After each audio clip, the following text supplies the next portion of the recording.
I'm not so perfect, baby, are you right? Come right, come right. Hey guys, what's going on? Today I just wanted to talk about finding players that are stronger than you and the importance of playing people that are stronger than you, especially in fighting games. I know in FPS games it can seem kind of counterintuitive to play people that are stronger than you. If you've been playing Valorant recently, you've probably been running into a lot of Smurfs.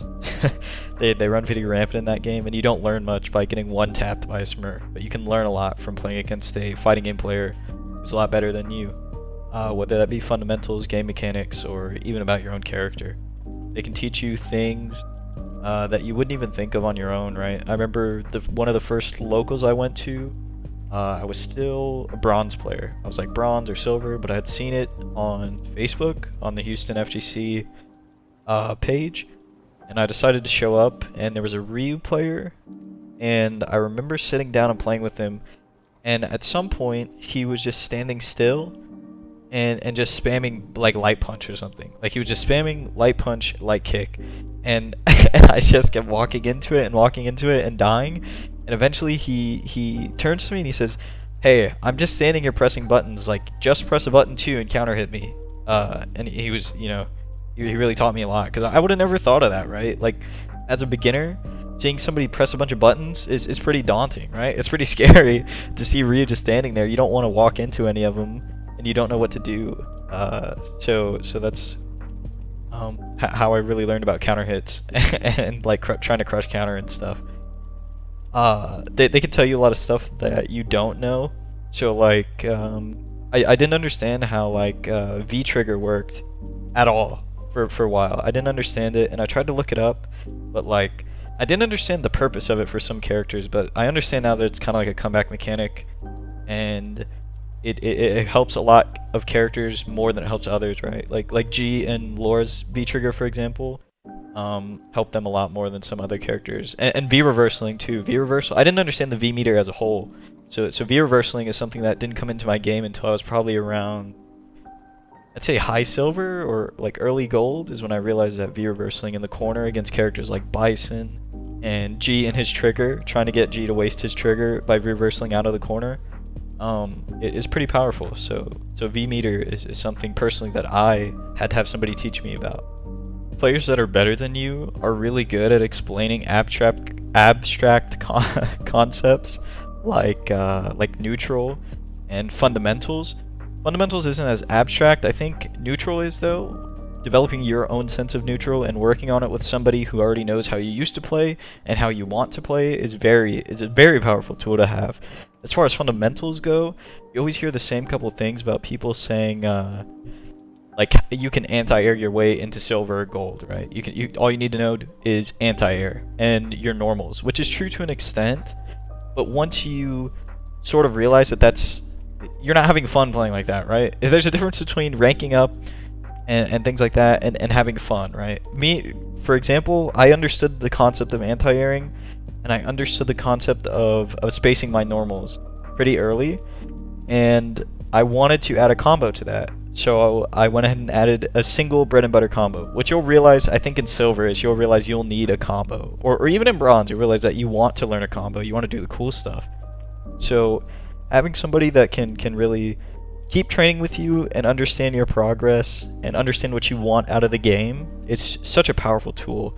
And you can find people that are stronger, that want to help the community grow on Discord, at your locals. I know COVID kind of put an end to that at this point, but if you're really getting into it, check out like Facebook. I know a lot of people don't like Facebook. I don't like Facebook, but that's where a lot of the FGC communities operate, or at least that's their hub, right? And then you can join their Discord and talk to them outside of there.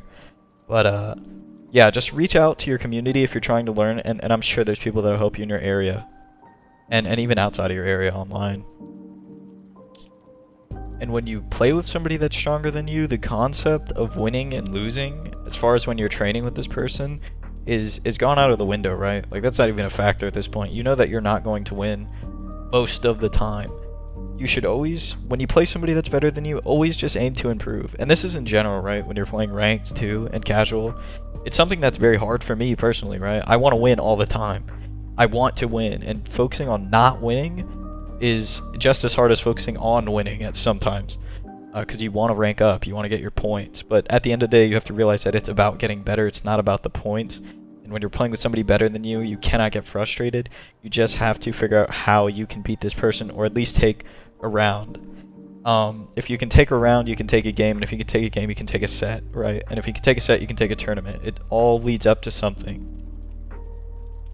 In my experience, playing with these players that I met, you know, at locals and things that are Grandmaster, Masters level players, very high ranking players, you realize that your progress is very accelerated. You experience a different type of progress than if you were playing by yourself at home, right? For example, I've been playing Street Fighter for about a year now, right? Street Fighter is my very first fighting game. Street Fighter 5 is my very first fighting game, I should say. And I picked it up in October of last year. The very first fighting game I ever played. In October of this year, I have 486 hours on Steam. And I think I'm platinum, right? Which is 7600 LP, playing Karen. And it's not an insane achievement, but I feel like it's a lot better than what I would have got by myself playing alone, and maybe developing like a flowchart that wasn't effective at higher ranks, and getting stuck, right? You always see this. You'll always see in your rank zone. You'll play a dude. He'll be, he'll be like super gold. He'll be playing Ryu, and it'll be level 92. Say, man, how is he level 92 in super gold?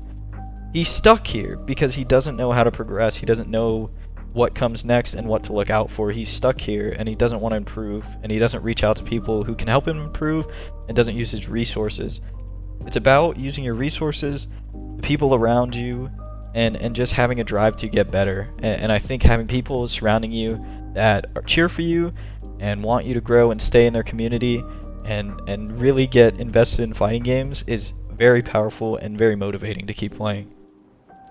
Also, these higher ranking players that are like, you know, Master, Grandmaster, Ultimate Grandmaster that you'll play with or run into from your locals, they can tell you things about your rank zone that you're in currently that you can look out for in your game, right? So, you know, maybe it's a long time ago they were in those rank zones, obviously, but they still know what they're talking about. And absorbing the advice they give you and implementing it into your game is so important, right? That seems very obvious, and it seems like something I shouldn't have to say, but making sure that you listen to them and do what they say in your game, even if you lose, even if you do what they say and you're losing, and you say to yourself, man, I don't know if that guy knows what he's talking about. He knows what he's talking about. Just listen to them, implement it into your game, and you'll get it down to the point where you realize that this is what you need to do, right? Whether that's an execution barrier you need to overcome or like a mental barrier, right?